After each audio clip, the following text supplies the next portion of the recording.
আচ্ছা আচ্ছা, ভুল হবে না, ঠিক আছে। বিচার কোনটি আমি অনেক করছি, আপনাদের তো জ্ঞান দেওয়া লাগবে না। তাহলে মেন অপরাধীকে ডাক দেওয়া হোক। মাদ্রাসা অপরাধী ছোট ভাই এখানে আছে, তাহলে তারই পাঠান। এখানে অপরাধী ছোট ভাইকে মাদ্রাসা আমি তোমার ভাইকে ডাক দেন।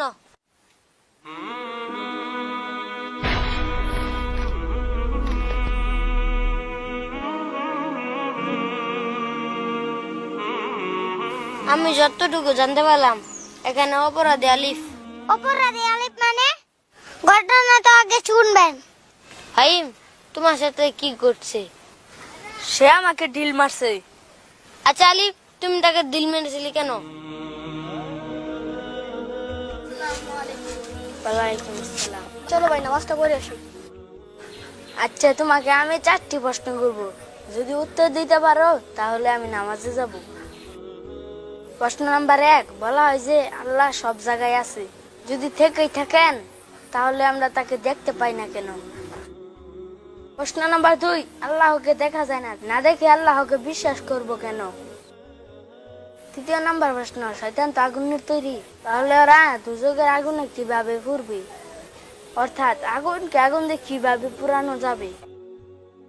চতুর্থ নাম্বার প্রশ্ন, বলা হয় যে আল্লাহর ইচ্ছা ছাড়া কিছুই হয় না, তাই যদি হয় তাহলে মানুষ তার কৃত কর্মের জন্য শাস্তি পাবো কেন?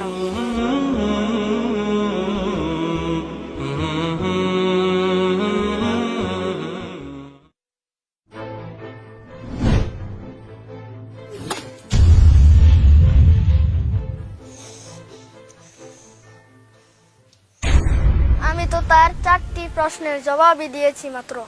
তাকে আহত করার আমার কোনো উদ্দেশ্য ছিল না। সে আমাকে প্রথম প্রশ্নটি করেছিল, আল্লাহ সর্বত্র বিরাজমান থাকতেও তাকে দেখা যায় না কেন? ঢিলের আঘাতে এই ব্যক্তি ব্যথা পেয়েছে বলছে, ব্যথার যদি অস্তিত্ব থেকে থাকে তবে তা দেখা যায় না কেন? ব্যথা বিদ্যমান থাকা সত্ত্বেও যেমন দেখা যায় না, তেমনি আল্লাহ সর্বোচ্চ বিরাজমান থাকা সত্ত্বেও তাকে সর্বচক্ষে দেখা যায় না। তার দ্বিতীয় প্রশ্ন হলো, আল্লাহকে না দেখে বিশ্বাস করব কেন? চোখে না দেখে যদি ব্যথার কথা বিশ্বাস করা যায়, তবে আল্লাহকে না দেখে বিশ্বাস করার কি অসুবিধা? তার তৃতীয় প্রশ্ন হলো, শয়তান ও জিন আগুনের তৈরি হয়েও পুড়বে কেন? মানুষ তো মাটির তৈরি। মাটির তৈরি মানুষকে যদি মাটির ঢেলা লাগাতে কষ্ট দেওয়া যায়, তবে আগুনের তৈরি জিনকে আগুনে পোড়ানো কি তেমন কষ্টকর?